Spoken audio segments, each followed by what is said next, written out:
So we've been on the covenant series. Oh my god. We've been on the covenant series. If you've been following the covenant series, you know why I did that. We've been on the covenant series, and I was saying something. I said God uses earthly things to talk to us, right? Now, do you know that when I was doing my study on the covenant series, I discovered that the covenant, okay, is one of the earthly things God picked, okay, to speak to man, because the covenant was a practice, okay, with the men that were upon the face of the earth at that time. It was a practice, and God literally picked the practice of the covenant amongst men, or between men, to communicate a spiritual reality. It seems like God had a burden.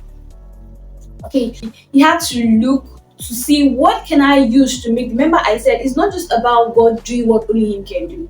All right, He wants us to be in the picture, and He wants us to understand. And I said He could go from here to speak to you if He has to.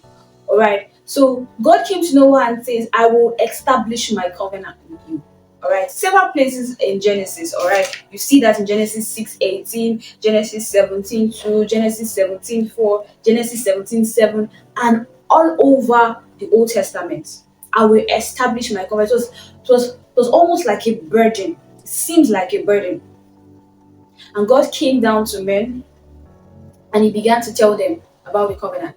So, what happens with the earthly practice of covenant amongst men? Okay, remember I said God is speaking the practice of covenant, okay, the earthly practice of covenant. So, what was common when men came together, okay, to have covenant? Covenant was necessary because there was a concern, all right. Covenant, okay, serves as a witness, all right. So you will see covenant happens between two or more persons. There's always a concern. Let's say there's a concern that you become more powerful than me and you wipe out my kingdom. So we need to come and have a covenant. That covenant actually stands as a witness. All right, okay. That is why when God gave the covenant, okay, the Ten Commandments to Moses, He said, "You shall not swear." All right. So you don't need that. All right. You don't need to swear because that is all part of acting. That's also part of the practice of covenant. You have to swear. You have to take an oath. All right. So God says, don't swear with anything above, beneath. Okay, because I created everything. So, but we have examples in the Bible of people that practice it. I'm just going to pick two.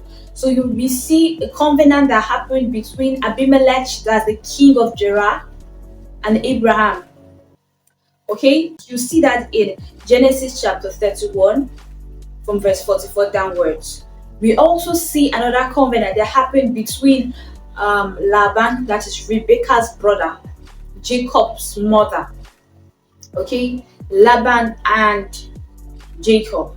So there was a concern, there was an issue. So they came and had a covenant. All right. So you also see that in Genesis chapter 21, verse 27. Another thing you will see in the practice of covenant is that an animal is slain, an animal is sacrificed, okay, whether a sheep or an oxen. An animal must be sacrificed. All right. Let's look at Genesis 31, verse 44. Let's just see how it is framed in the Bible, okay? Okay, because the whole essence of the covenant is that something must be cut, right? Something must be cut, okay? So you see in Genesis chapter 31, verse 44, it said, "Now therefore come, let us make a covenant." So the actual word there is the cut, okay? And that word, "let us make," that make means to cut in the Hebrew, okay? It means to cut, and the covenant there means to cut between pieces of flesh. Okay, to cut between. So the action word, okay, where the whole effort is channeled is in the cut. That is the activity that actually happens, okay, that ratifies the covenant. Okay, so that is why in this practice you see that oftentimes an animal is slain to ratify the covenant. All right. Another thing that happens is that the place where that covenant is taken, where that activity happened, is named. Okay, so you will see in the case of Abraham, okay, and Abimelech, that's the king of Gerar, after the whole thing, they named that place Beersheba. Okay, and in the case of Laban and Jacob, Laban called that place Jegar Sahadutha, and Jacob called that place Galid. So okay, so these are the practices that happens when that covenant happened. So God spoke to Noah, okay, because that's what we've been studying in the covenant series. God spoke to Noah saying, I'm gonna establish my covenant. So it means that God's own covenant, okay, remember, God is using their earthly processes to communicate his spiritual reality. God's own covenant never, okay, it was never referenced that God said, do your research. It was never referenced that God said, come, let us make a covenant. Not so. God said, I will make my covenant, I will establish my covenant. So it means that the covenant the Lord was talking about was different from theirs. Okay, it was way different from theirs. So what went down in God establishing his covenant, man? What was the difference? What was the twist? Let's look at that.